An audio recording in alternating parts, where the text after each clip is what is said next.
बंटी नाम का एक कबूतर अपनी मुंह बोली बहन टुनटुनी और उसकी एक बेटी चंचल के साथ एक जंगल में रहता था।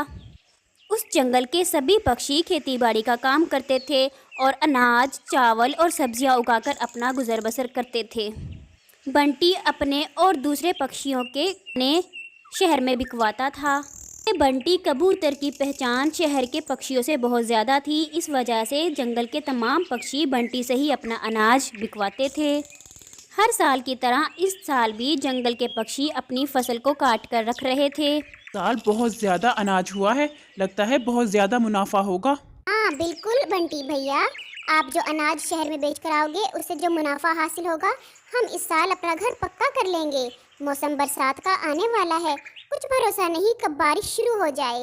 उनकी बातें जंगल में रहने वाला एक कालू कौवा भी सुन रहा था। ए भाई, यहाँ तो पक्का मकान बनाने की तैयारी हो रही है। मुझे तो ये सुनकर बहुत खुशी हुई कि सब पक्षी तरक्की कर रहे हैं। भाई, मेरा अनाज भी शहर में जाकर बेच आना। से बंटी भैया, पिछली मर्तबा मुझे ज्यादा मुनाफा नहीं मिला था। इस मर्तबा कोशिश करना कि थोड़ा सा मुनाफा ज्यादा हासिल हो जाए। वो पक्षी हंसी खुशी बातें कर ही रहे थे कि तभी तेज हवा चलने लगी और फिर तेज बारिश शुरू हो गई। सभी पक्षी अपनी अपनी फसल खेतों में ही छोड़कर वहां से निकल जाते हैं। वो सोचते हैं कि बारिश रुक जाएगी तो दोबारा अपने काम में लग जाएंगे। अरे, ये बारिश तो बढ़ती ही जा रही है।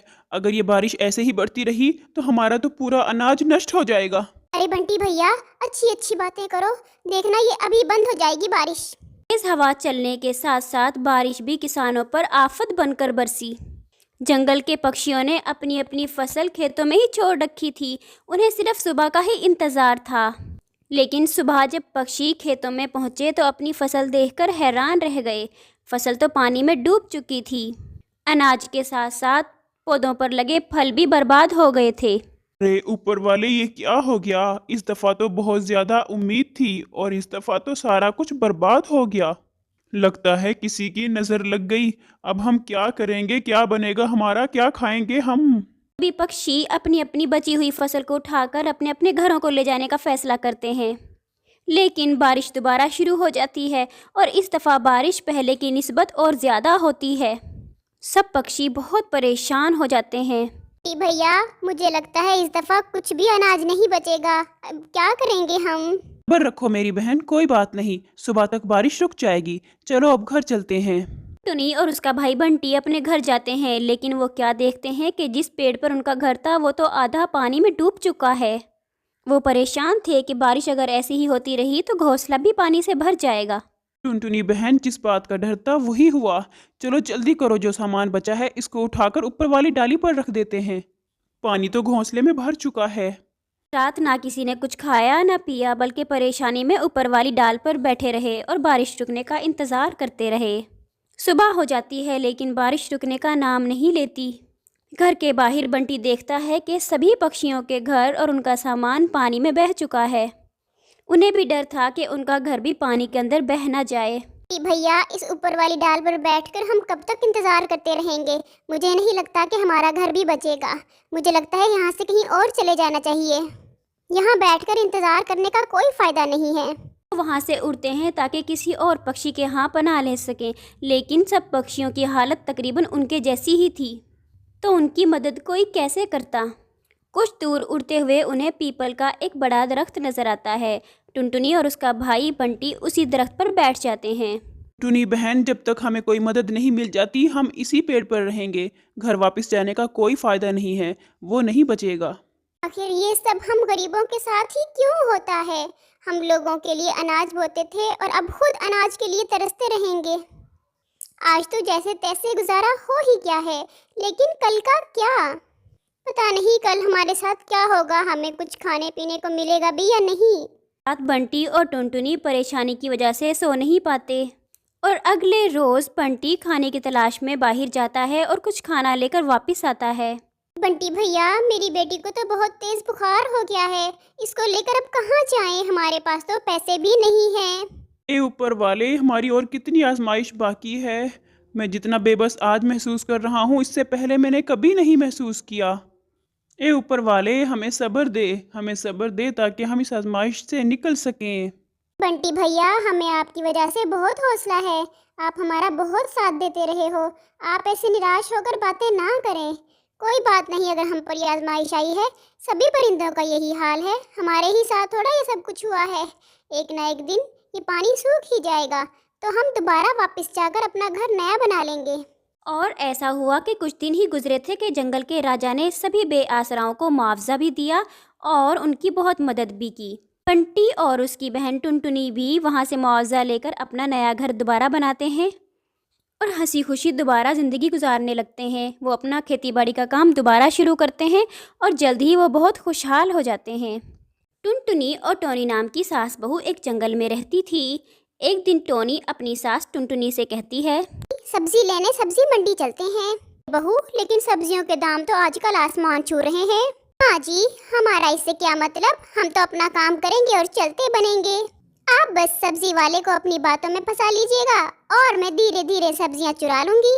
हाँ हाँ ठीक है बहू, मैं उनको अपनी बातों में उलझाऊंगी और तुम सब्जियां चुराती रहना। फिर वो दोनों सास बहू सब्जी वाले के पास सब्जी लेने जाती हैं। हाँ जी, चलिए इस कालू सब्जी वाले के पास चलते हैं। ये थोड़ा सा उल्लू टाइप लग रहा है। हाँ हाँ बहू, बिल्कुल चलो। अरे भैया, ये लौकी कितने रुपए किलो है? बहन ये 50 रुपए किलो है। भैया ये तो बहुत महंगी है।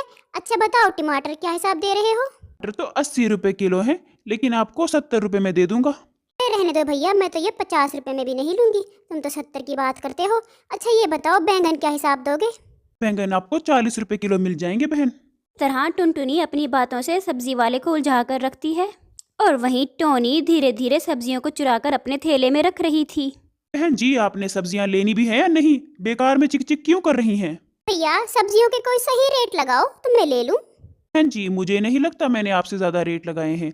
रेट तो मेरे बिल्कुल मुनासिब हैं। आपने लेनी है तो ले लो, वरना कहीं और से जाकर ले लो। हाँ, हर जगह आपको यही रेट मिलेगा। माँ जी कहीं और चलते हैं, मुझे लगता है इनको तो अपनी सब्जियां बेचने का मन ही नहीं है। और फिर टुनटुनी टोनी का इशारा समझ जाती है और फिर वहाँ से चली जाती हैं। रास्ते में टुनटुनी टोनी से कहती है, बहू, अगर बाजार आए ही हैं तो चलो किसी सुनार की दुकान पर चलते हैं।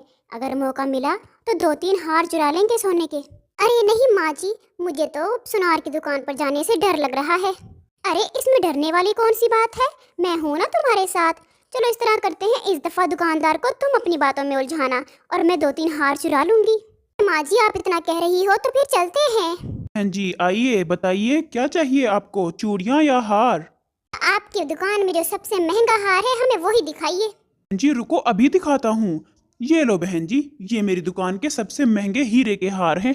मेरे पास बहुत खूबसूरत खूबसूरत सोने और चांदी के हार भी हैं। आप बताओ कौन से हार लेने हैं आपने? हाँ हाँ भैया, पहले मैं देख तो लूँ। हाँ हाँ बहन, ये लो देख लो। टोनी हार देखने लग जाती है और उसकी सास टुनटुनी दुकानदार से पानी मांगती है। भाई साहब आपकी दुकान पर पानी मिलेगा क्या? मुझे बहुत प्यास लगी है। बिल्कुल बहन जी, मैं अभी आपको पानी ला कर देता हूँ। से ही दुकानदार पानी लेने जाता है। टुनटुनी और टोनी जल्दी से एक हार को चुरा लेती हैं और तभी सुनार भी आ जाता है पानी लेकर। अरे ये लो बहन पानी। हाँ दे दो भैया, काफ़ी देर से मेरा गला खुश्क हुआ पड़ा था। भाई साहब आपकी दुकान में बहुत अच्छे अच्छे हार हैं, लेकिन मुझे लगता है कि मेरे पर्स में तो इतने पैसे ही नहीं हैं कि मैं इन हार को खरीद सकूं। मैं आज तो नहीं खरीद सकती, लेकिन मैं कल आके इन हार को खरीद लूंगी। बिल्कुल बहन, कल आ जाना, जैसी आपकी मर्जी। फिर वो दोनों वहाँ से अपने घर आ जाती हैं। कि आज तो हमने बहुत अच्छा काम किया है। जब दुकानदार को पता चलेगा कि उसका हार नहीं है, वो तो बेचारा अपना सर ही पीट लेगा। लेकिन बहू आइंदा अब ख्याल रखेंगे, इन दुकानदारों के पास दोबारा नहीं जाएंगे। अब हम किसी और दुकान पर जाएंगे। उधर जब हार की चोरी होती है तो वो सुनार पुलिस में रिपोर्ट करा देता है और पुलिस वाले को फ़ौरन शक हो जाता है इन सास बहू की चालाकियों पर। लेकिन वो इनको रंगे हाथ पकड़ना चाहता था और अगले रोज़ वो दोनों सास बहू हरी चाचा की दुकान पर जाती हैं। वहाँ जाकर टुनटुनी हरी चाचा को अपनी बातों में उलझाती है और टोनी सब्जियाँ चोरी करना शुरू कर देती है।